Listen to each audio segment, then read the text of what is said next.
Good day, everyone. Welcome to CNT Tutors online class. I am Adedayo, and in this particular session, I'll be taking us through a series of questions from the Waec 2025, specifically literature in English. And on the board where we have a series of questions, we have the first question. It says the dominant theme of an epic is dash. First of all, what's an epic? An epic is a poem that is actually focused on identifying and pointing out the heroic deeds of certain individuals. So you can say it's a kind of heroic poem.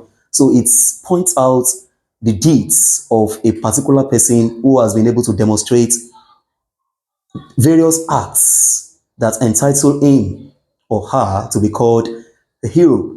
So, in this regard, we have about four options. We have the first option, that's cowardice, and of course, that will not really be a good answer. And as a matter of fact, from the explanation, it is very clear that the answer is option B, because heroism is the major element, it is the major attribute of an epic poem. So the answer to question 1 here is option B, heroism.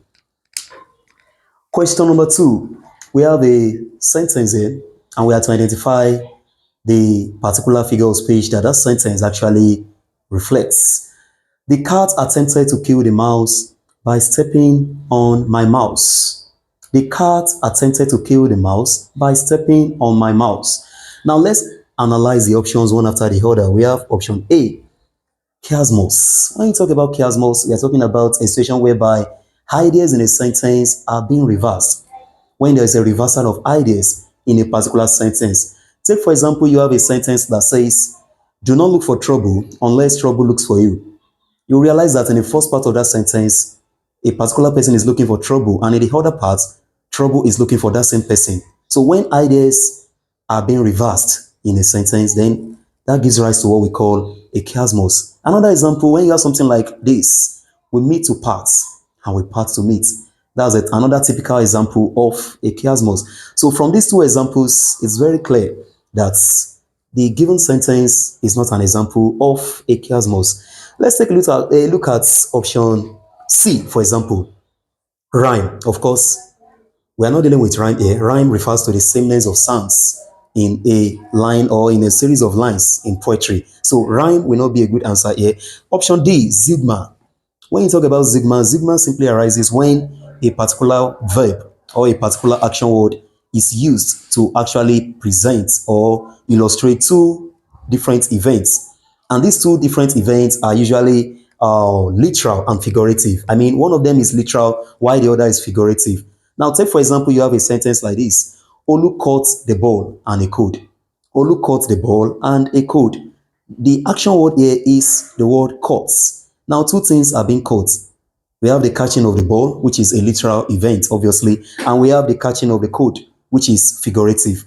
So code cannot be caught literally. So when you say someone is catching a code, then it simply means the person is actually developing symptoms of cold, cough, catarrh, and what have you. So in this regard, the catching of the ball is literal. A ball can be caught literally, while the catching of the code is figurative. So when a single action word is used to present two events, with one of them being literal and the other being figurative, then that gives rise to what we call sigma. One more example on sigma. You have something like, the young man broke my heart and my phone's screen. The young man broke my heart and my phone's screen. We have two events there being illustrated or being presented by a particular action word, broke. So we have the breaking of the heart, which is of course figurative. The heart cannot be broken literally. So it's a figurative expression to show that you were jilted or any other thing similar to that. And then the breaking of the phone screen is something that can take place literally. So these are typical examples of sigma. However, option B, pun. A pun, of course, as we should know, is a play on words, especially similarly sounding words. Where is the sound similar? So when you have something like this, the cat attempted to kill the mouse by stepping on my mouse. Automatically, there is a play on the word mouse in this particular sentence, and by virtue of that, our answer to this particular question is option B, pun. That takes us to the next question, question 3.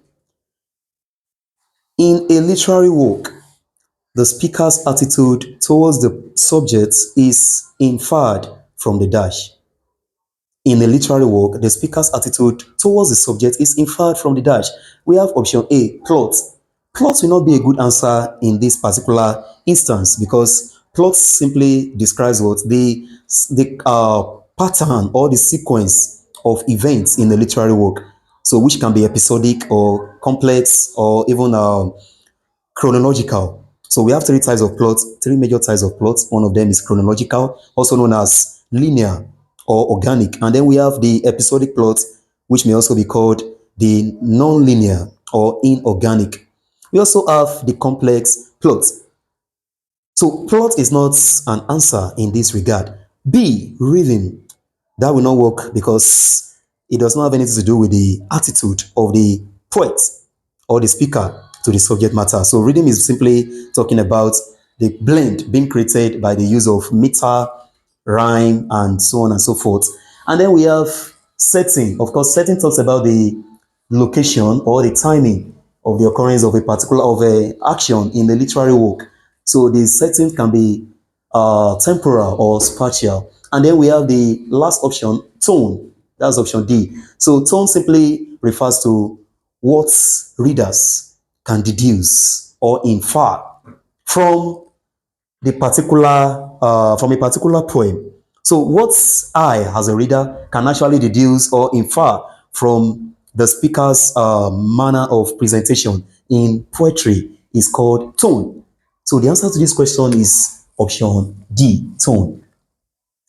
The next question, question 4, the repetition of vowel sounds in poetry is called dash. Option A is alliteration. Alliteration will not be a good answer in this regard because alliteration deals with the repetition of consonants at the beginning of certain words in a sentence. So when you have something like Peter Piper plucked the peck of pickled pepper, that popular example that we all were taught in our schools or in our different places of learning. So when we have a constant repetition of a particular consonant in some of the words occurring in a sentence, that is alliteration. And when the repetition of these consonants actually take place towards the end of some of these words, it will no longer be called alliteration, but consonants. And then we have option B, assonance. Assonance arises when vowels are being repeated constantly in the lines contained in a poem or even in a sentence. So in this regard, the answer will be assonance. Assonance refers to the repetition of vowel sounds in poetry. Question 5. The part of the theater in front of the curtain is called dash. A. Backstage. Backstage will not be an answer here. Balcony, that's option B, will also not be an answer A. And of course, center stage will not be an answer A. The answer A is the proscenium. So the proscenium is always located directly, is a curtain-like structure that actually separates the acting area from the audience area. So the answer A is the proscenium, or you call it the proscenium arc. And this is where we'll be drawing the curtain on this particular session. Thank you for staying with us. See you some other times. I remain Adedayo.